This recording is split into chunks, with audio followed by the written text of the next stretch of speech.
और अब बढ़ते आगे खबर है राजधानी रायपुर से, जहां पर बीएड धारी सहायक शिक्षकों से जुड़ी बड़ी खबर है ये। और करीब 2900 लोगों की सेवा समाप्त करने के लिए आदेश जारी कर दिया गया। लगभग 2900 बीएड धारी सहायक शिक्षकों की नौकरी चली गई। बीएड अभ्यर्थियों की चयन प्रक्रिया प्रारंभ करने के निर्देश जारी किए हैं। बता दें कि हाईकोर्ट के निर्देश के बाद यह कार्रवाई हुई और कोर्ट ने बीएड डिग्री धारियों को नौकरी देने का आश्वासन दिया है। जाते जाते 2900 बीएड धारी शिक्षकों की नौकरी साल 2024 ले गया। लोक शिक्षण संचालनालय से आदेश जारी हुआ है। आपको बता दें कि 12 दिनों से बीएड डिग्री धारी शिक्षक लगातार प्रदर्शन कर रहे थे अपनी मांगों को लेकर, लेकिन उनकी मांगों को सुनने के लिए लगातार उन्हें सड़कों पर उतरना पड़ा, प्रदर्शन करना पड़ा, जमकर नारेबाजी भी की गई। हाईकोर्ट के निर्देश के बाद अब ये कार्रवाई हुई है। तो इस वक्त की ये बड़ी खबर हम आपको बता रहे हैं, जहां पर लगभग 2900 बीएड धारी सहायक शिक्षकों की नौकरी चली गई। करीब 2900 लोगों की सेवा समाप्त करने के लिए आदेश जारी किया गया है। बता दें कि लोक शिक्षण संचालनालय से ये आदेश जारी हुआ है। जल सत्याग्रह किया गया, प्रदर्शन किया गया। लगातार 12 दिनों से ज्यादा समय से ये प्रदर्शन देखने को मिलता रहा, लेकिन आखिरकार उनके प्रदर्शन में पानी फिर गया। हाईकोर्ट के निर्देश के बाद अब कार्रवाई हुई। 2900 बीएड डिग्री धारक उनकी नौकरी चली गई।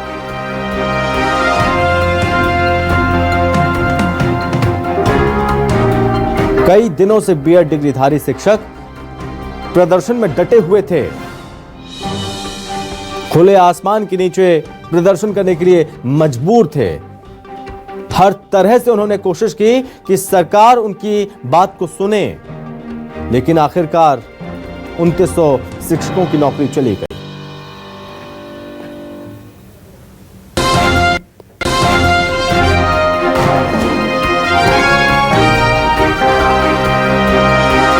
और इस पर ज्यादा जानकारी के साथ संवाददाता, विशेष संवाददाता सत्या राजपूत हमारे साथ जुड़ रहे हैं। तो सत्या, बीते कई दिनों से प्रदर्शन किया जा रहा था, तमाम कोशिशें की जा रही थी। इस प्रदर्शन के माध्यम से ध्यान आकर्षित करने की कोशिश की जा रही थी कि साहब हम सड़कों पर बैठे हैं, हमारी मांगे सुनी जाएं, लेकिन ये प्रदर्शन रंग नहीं लाया। 2900 शिक्षकों की नौकरी चली गई है। जी देखिए, ये पूरा मामला जो है बस्तर और सरगुजा संभाग में सहायक शिक्षक नियुक्ति का मामला है। इसमें जो है अगर मूल रूप से देखें तो इसमें शिक्षा विभाग की एक बड़ी गलती है कि डीएड बीएड को संयुक्त रूप से जो है भर्ती दे दी गई थी, लेकिन नियम अनुसार जो है प्राइमरी कक्षा में जो है बीएड अभ्यर्थी जो है एलिजिबल होते हैं, योग्यताधारी होते हैं, और वही बीएड के लिए दोनों की अलग अलग पढ़ाई होती है। लेकिन शिक्षा विभाग ने दोनों को ही नियुक्ति दे दी थी, लेकिन इसको जो है सीधा चैलेंज कोर्ट में किया गया था। मामला हाई कोर्ट में गया, सुप्रीम कोर्ट में गया, फिर हाई कोर्ट में आया। वहां से निर्देशित किया गया था कि 6 सप्ताह के अंदर जो है बीएड धारियों को जो है नियुक्ति दी जाए। उसको शिक्षा विभाग ने चैलेंज किया था सुप्रीम कोर्ट में, सिंगल बेंच में। वहां भी जो है सुप्रीम कोर्ट के गाइडलाइन हवाला देते जो 8 स्टेट के लिए जारी किया गया था, उसका हवाला देते हुए खारिज कर दिया गया। अब जो है हाई कोर्ट में फिर मामला आया और हाई कोर्ट का आदेश था कि 2 सप्ताह के भीतर डीएड अभ्यर्थियों को नियुक्ति दी जाए। लेकिन यहाँ पे अगर हम देखें तो एक और पूरा देश जो है 2024 के विदाई और 2025 के जो है आगमन में उनके जो है स्वागत में जो है जश्न मना रहे हैं, लेकिन दूसरी ओर ये 2900 शिक्षक जो पिछले 15 महीनों से नौकरी कर रहे हैं सहायक शिक्षक के पद पर, लेकिन उनके लिए जो है आज का दिन जो है पीड़ादायक है। तो ऐसे स्थिति में जो है कहीं ना कहीं एक विकल्प निकाला जाना चाहिए था शिक्षा विभाग के द्वारा, लेकिन यहाँ पे स्थिति ये बन गई है कि सीधा सीधा इनको निकाल कर जो है डीएड अभ्यर्थियों को जो है नियुक्ति देने के लिए, बीएड अभ्यर्थियों को निकालने के लिए आज आदेश जो है लोक शिक्षण संचालनालय के द्वारा जारी कर दिया गया है। सत्या, 2025 की दहलीज पर हम खड़े हुए हैं। साल 2024 बस कुछ ही घंटों में चला जाएगा, लेकिन ये बड़ा झटका। ठीक है, मैं आपके पास यहाँ पर लौटूंगा सत्या, हमारे साथ आप लगातार बने रहिए।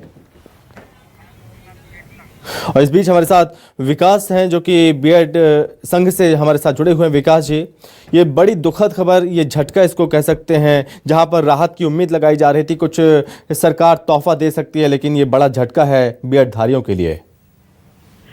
जी सर, मैं ये कहना चाहूंगा कि ये छत्तीसगढ़ के और पूरे भारतवर्ष के इतिहास में लोग कल जो नववर्ष मनाने वाले हैं, लेकिन ये नववर्ष के साथ ये जो दुख भरा खबर है, ये पूरे भारतवर्ष के लिए काला अध्याय के रूप में जाना जाएगा। आज तक जितनी भी नियुक्तियां होती है, सरकारी नियुक्तियां, उसमें किसी को भी इस तरीके से निकाला नहीं गया है और ऐसे निकाला जा रहा है जिसमें हम किसी प्रकार की दोष नहीं है। इसमें जो पूरी तरीके से जो दोषी है एनसीटी है, एनसीटी ने एक ऐसा नियम बनाया जिसमें पूरे देश को डीएड और बीएड में बांट दिया और एचआरडी मिनिस्ट्री ने जो ब्रिज कोर्स को लॉन्च किया एनसीटी के माध्यम से, जो बिना एक्सपर्ट कमेटी के बनाया गया, जिसके चलते आज पूरे देश भर में करोड़ों युवा पीड़ित हैं। ये छत्तीसगढ़ बस का मामला नहीं है, मध्य प्रदेश, यूपी, बिहार, आज करोड़ों बच्चे एनसीटी को कोस रहे हैं। लेकिन एनसीटी को चलाने वाली जो प्रशासनिक इकाई के ऊपर जो उसको निर्देशित करती है, चाहे वो केंद्र सरकार हो, वो किसी भी प्रकार से एक्शन एनसीटी के ऊपर नहीं ले रही है। जो खामियाजा है जो आज का युवा है भुगत रहा है। जो छत्तीसगढ़ के मामले में सुप्रीम कोर्ट में जब सुनवाई हो रही थी, तब सुप्रीम कोर्ट में माननीय जजों ने कहा कि छत्तीसगढ़ शासन के पास इनके समायोजन का क्या प्लान है, क्या इनको किसी और जगह पर एडजस्ट किया जा सकता है। लेकिन इस मामले में शासन के द्वारा किसी भी प्रकार का प्रपोजल वहां पर प्रस्तुत नहीं किया गया, जिसके कारण से आज बीएड वाले टर्मिनेट हो गए हैं। और कहीं न कहीं ये शासन की एक नाकामी है, जिसके चलते आज छत्तीसगढ़ का जो युवा है सड़कों पर है। हम बीते 13 दिनों से तूता धरना स्थल पर बैठे हुए हैं, महिलाओं ने अपने बाल कटवा लिए हैं और यहाँ तक यह स्थिति है, लड़कों मुंडन कर लिए, जल समाधि तक भी लेना पड़ा है। अब ऐसी स्थिति में अगर सरकार नहीं जागेगी, हमारा देश का सिस्टम नहीं जाएगा, तो युवा क्या करेगा? जी विकास जी, कोशिश यही थी और ये उम्मीद भी थी कि डीएड जो अभ्यर्थी हैं, ठीक है, उन्हें प्राथमिकता दी जा रही है, लेकिन जो बीएड अभ्यर्थी हैं, जो बीएड धारी हैं, जो शिक्षक है, उनको एडजस्ट किया जाए, कहीं ना कहीं बीच का रास्ता निकाला जा सकता था, क्योंकि इतने दिनों से प्रदर्शन भी देखने को मिल रहा है और क्योंकि इस चीज को पाने के लिए बहुत मेहनत भी की है 2900 इन शिक्षकों ने। लेकिन अब ये रास्ता तो खत्म हो गया, आदेश जारी कर दिया गया। ठीक है, मैं आपके पास लौटूंगा विकास जी, आप हमारे साथ। लेकिन विकास जी, मैं आपसे ये समझना चाहता हूं, अब आगे की रूपरेखा क्या, क्योंकि प्रदर्शन लगातार 13 दिनों से चल रहा था, अब आगे क्या, किस तरह से ये प्रदर्शन देखने को मिलेगा? जी सर, इसमें हम लोग किसी प्रकार से दोषी नहीं है और जब तक जिस प्रकार से भारत के स्वतंत्रता सेनानी, जब तक भारत देश आजाद नहीं हुआ तब तक आखिरी अंतिम सांस तक लड़ाई लड़े हैं, वैसे ही हम छत्तीसगढ़ के सपूत है, क्रांतिकारी हैं। जब तक शासन हमारी मांगों को नहीं मानेगी तब तक हम लड़ते रहेंगे, तूता धरना स्थल पर बैठे रहेंगे और हमारी जान क्यों ना गंवानी पड़े तब तक हम इसके लिए अड़े रहेंगे, क्योंकि इसमें हमारी किसी प्रकार की गलती नहीं है। यहाँ पर छत्तीसगढ़ शासन में जो बैठे तमाम नेता हैं, इसमें दलगत राजनीति कर रहे हैं कि ये कांग्रेस की गलती है।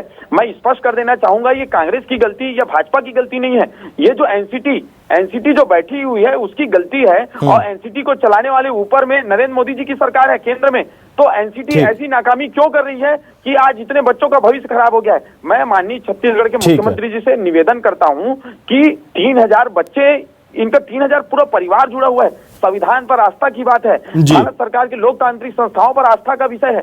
आज अगर हमको बाहर कर दिया गया है तो आने वाले समय में जो बच्चे अच्छे तरीके से पढ़ाई करके मुख्य धारा से जो जुड़ना चाहते हैं, बस्तर जैसे सुदूर अंचल में ये जो स्थानीय भर्ती थी, 70% अनुसूचित जनजाति के बच्चे इसमें कार्य कर रहे हैं, जहां पर घोर नक्सलवाद है और वहां से बच्चा अगर मुख्य धारा से जुड़ना चाहता है और जो योग्य तरीके से पेपर दे करके मेरिट में आया है, उसको अगर बाहर का रास्ता दिखा दिया जाएगा तो बस्तर की स्थिति क्या होगी, सरगुजा की स्थिति क्या होगी।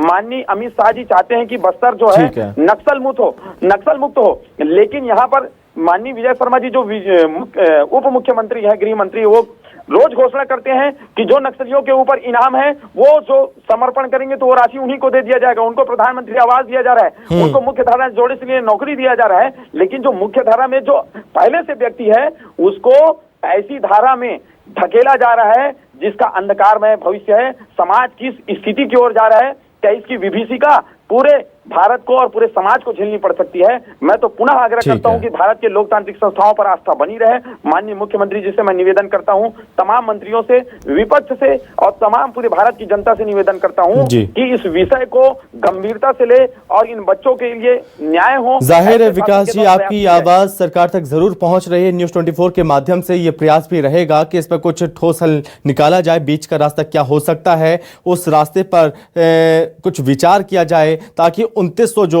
शिक्षकों की नौकरी गई है उसको लेकर कुछ हल निकल सके, ये कोशिश रहनी चाहिए सरकार की भी। विकास जी, बहुत धन्यवाद आपका हमसे बातचीत करने के लिए, अपनी बात रखने के लिए। और इस बीच हमारे साथ विमल चोपड़ा है, प्रवक्ता बीजेपी से, बीजेपी का पक्ष रखेंगे। विमल जी, बहुत स्वागत है आपका। जी विमल जी, देखिए, बीएड धारी शिक्षक तकरीबन 13 दिनों से प्रदर्शन कर रहे थे। उन्होंने मुंडन कराया, खुले आसमान के नीचे रहने के लिए मजबूर हैं, सड़कों पर बैठने के लिए मजबूर हैं, जल समाधि तक लिए उन्होंने, जल सत्याग्रह तक किया, लेकिन उन्हें खाली हाथ बेरंग वापस लौटना पड़ेगा क्योंकि 2900 शिक्षकों की नौकरी चली गई। जी, क्या कहेंगे? देखिए, बिल्कुल ये दुर्भाग्यपूर्ण है कि किसी की भी नौकरी जाना कहीं से भी उचित नहीं है। लेकिन जहां तक मेरी जानकारी है, इसमें न्यायालय के आदेश का पालन सरकार को करना पड़ता है और न्यायालय ने जो आदेश दिया है उसका पालन सरकार करेगी और उसके लिए न्यायालय में ही जाना पड़ेगा। अभ्यर्थियों को भी जिनकी नौकरी है वो न्यायालय में जाए, न्यायालय से गुहार करे और वहां से राहत का पत्र लेकर के सरकार को दे तो सरकार उस पर फिर से कार्यवाही करेगी। तो जहाँ तक कि मेरे ख्याल से मामला जो है ये न्यायालय का मामला है और न्यायालय के मामले पे सरकार जो है वो कुछ ज्यादा कर नहीं सकते। इसलिए मेरे को लगता है कि इसका जो है प्रतिभागियों को न्यायालय जाकर के राहत की मांग जो है वहाँ करनी चाहिए। लेकिन विमल जी, ऐसे अभी भी हजारों पद खाली पड़े हैं। डीएड अभ्यर्थियों को भी अगर मौका मिल रहा है उसके बावजूद भी हजारों पद खाली पड़े हैं। तो क्या इन 2900 शिक्षकों को इसमें एडजस्ट नहीं किया जा सकता? क्या सरकार को इस पर विचार नहीं करना चाहिए? विमल जी, विचार करना चाहिए और सरकार विचार करेगी भी, लेकिन जो प्रक्रिया है भर्ती की वो प्रक्रिया को तो सरकार को पूर्ण करना पड़ेगा। यदि पीएससी होते या एग्जाम होते हैं उसके तो पूर्ण करना पड़ेगा। और जो मामला कोर्ट में है उस पे सरकार भी बहुत ज्यादा कुछ कर नहीं सकते हैं, क्योंकि कोर्ट के आदेश का पालन करना किसी भी लोकतांत्रिक प्रणाली में जरूरी हो जाता है। तो इसलिए एक बार कोर्ट से पुनः निवेदन करना चाहिए कि इस पर राहत दी जाए और सबकी नौकरी जो है वो बचनी चाहिए। बिल्कुल इसमें अब देखिए विमल जी, ये बीएड धारियों के लिए बड़ी मायूस कर देने वाली खबर है क्योंकि 2025 बेहद करीब, कुछ ही घंटे बचे हुए हैं। नए साल का आगाज कल से शुरू हो जाएगा, रात 12 बजे से शुरू हो जाएगा, लेकिन नए साल में तोहफा मिलने के बजाय उन्हें झटका मिला है। तो थोड़ा मरहम लगा देते तो थोड़ा उन्हें भी अच्छा लगता कि चलो सरकार ने हमारी बात को सुना, हमें कुछ आश्वासन मिला सरकार की ओर से, आपकी तरफ से। कोई इस पे आश्वासन देने की स्थिति में नहीं हो, लेकिन मेरी सहानुभूति है ना कि उनके साथ की उनकी समस्याओं पे विचार करते हुए उनके। ठीक है विमल जी, मैं आपके पास लौटूंगा सर। इस बीच हमारे साथ हैं कांग्रेस प्रवक्ता हैं सत्यप्रकाश जी, जो कि कांग्रेस का पक्ष रखेंगे। सत्यप्रकाश जी, बहुत स्वागत है आपका। सत्यप्रकाश जी, आप मुझे सुन पा रहे हैं? जी जी जी, बताइए। सत्यप्रकाश जी, ये बड़ी दुखद खबर है बीएड धारी शिक्षकों के लिए कि आदेश सामने आया, उन्हें नौकरी से निकाल दिया गया, अब वापस उन्हें लौटना पड़ेगा। लेकिन उन्होंने ये ठानी हुई है कि जब तक हमारी मांग को नहीं माना जाएगा, हमें समायोजित नहीं किया जाएगा, हम प्रदर्शन पर डटे रहेंगे या फिर कुछ और कदम उठाएंगे। उन्होंने साफ तौर पर यह कह दिया न्यूज़ 24 पर, हम मरते दम तक अपना हक लेकर रहेंगे। सत्यप्रकाश जी, देखिए शुभम जी, ये बात तो आपने की थी, ये बहुत दुखद खबर है, मगर देखिए सरकार इस पर कितनी गंभीर है। पहला मुद्दा तो ये है, आप शुरू से देख लीजिए, 1 साल सरकार को हो गया और देखिए बहुत ही, मैं खुद बहुत ये खबर जैसी मैंने सुनी तो दुख लगा है कि नया साल आने वाला और ये खबर आ रही है। बहुत से ऐसे अभ्यर्थी हैं, ऐसे युवा हैं जिनकी नौकरी चली गई है।